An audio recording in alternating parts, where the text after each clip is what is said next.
Tony D and Little Joan, and this is a screenwriter's rant for The Final Boy, a LGBTQ plus thriller. That's what it's billed as. But it basically looks like a gay slasher movie. Smash like and subscribe. Thank you for smash liking and subscribing. Check out my books. The links are in the description. Comedy Horror in South Jersey. It's the Pineys, books 1 through 17, available at Amazon.com. Don't forget, Kindle Unlimited is free. Written and directed by Ian Liberatore. Co-producer, Michael Liberatore. Perhaps they are related. And the key tagline is, "Taste the rainbow, MFer."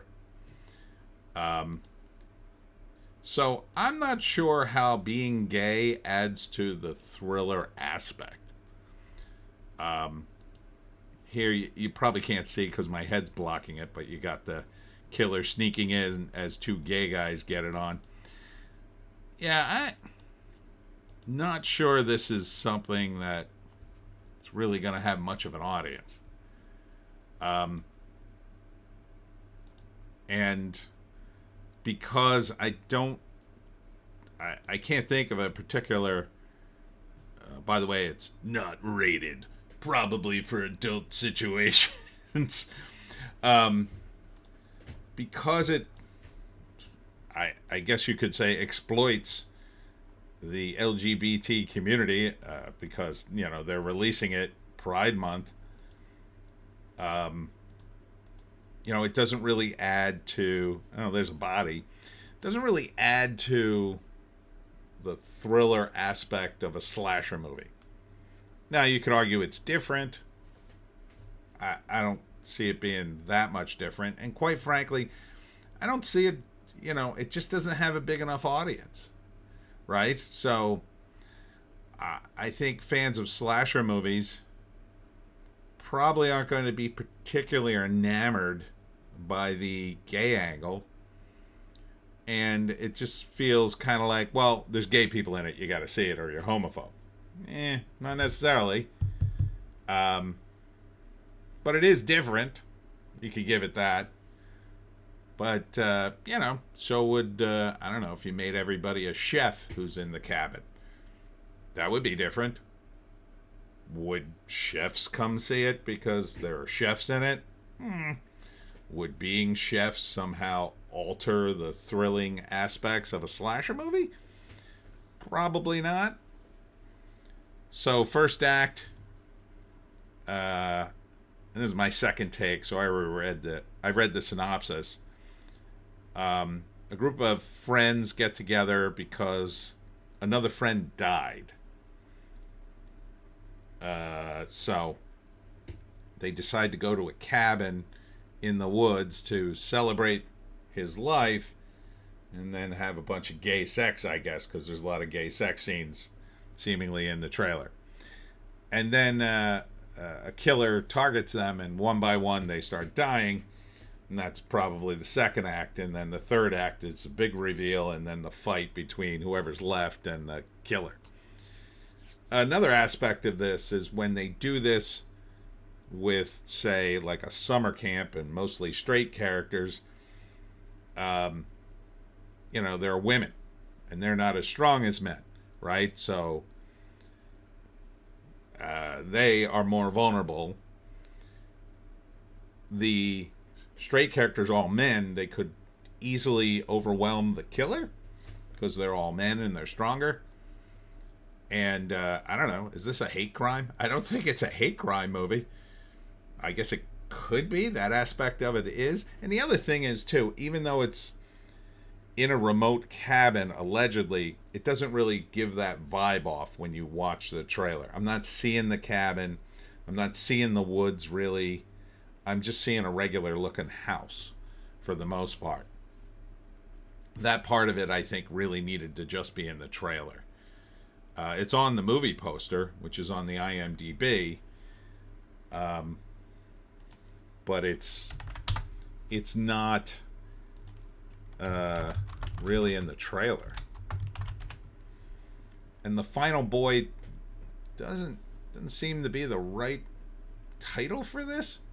Here's the write-up. After a tragic death of a group of 6 friends spend a weekend in the mountains to celebrate the life of their late friend, only to be encountered by someone or something that takes them out one by one. So maybe it's a supernatural thing. So the poster's cool. Moving Forward Films. And then it even says an LGBTQ plus thriller. Not really seeing that in the trailer other than the gay stuff. I don't know what it adds. Can anybody in the comments tell me what this would add to the movie for you? Other than it would be slightly different. It's 2 hours and 6 minutes. That's too effing long. You can't make slasher movies that long. You just can't. Your pacing's got to be perfect for it to be 2 hours and 6 minutes. It should be a tight 90. A tight 90. 2 hours. Do we need an extra half hour of character development or gay sex? No. It's about the slasher. It's not about. Even the poster screams that. So come on. Get to the killing. Yeah, that's a no bueno from me. Big no bueno. 2 hours and 6 minutes? No, 90 minutes or GTFO. Okay, there's some woods there. So a little bit of woods. But there's a fence. It doesn't scream remote location when there's a fence. Where's the mountains? Kind of got to show that. Oh, there's the killer. It's a solid killer outfit, I guess. I mean, these movies are overdone to death. Okay, you finally found one aspect that wasn't, one element you could throw in there that maybe wasn't in there before, but I don't see what it adds. I really don't. So, I just feel like you're exploiting Pride Month just to sell a few movie tickets. And you don't even have, the film's not rated, so I assume you don't have distribution yet, so I'm not sure where this is even playing. I feel like it'll just go right to streaming. So, yeah. Yeah, not for me. Wouldn't be for me even if it was, more of a standard straight thing. I don't even think you needed to mention that they're gay or LGBTQ plus or whatever. And where's the L and the BQT plus? I don't see that in this either.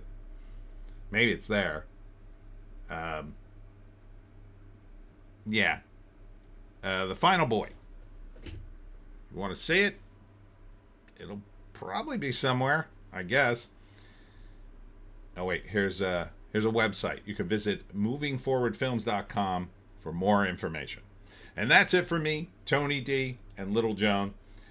Check us out on the green site, the orange site, and the black site for more videos. I will be on Wednesday at the Mount Ephraim Senior Housing Complex at 1 p.m. for my talk on how to hunt the Jersey Devil. Hope to see you there. We'll see you in the next one.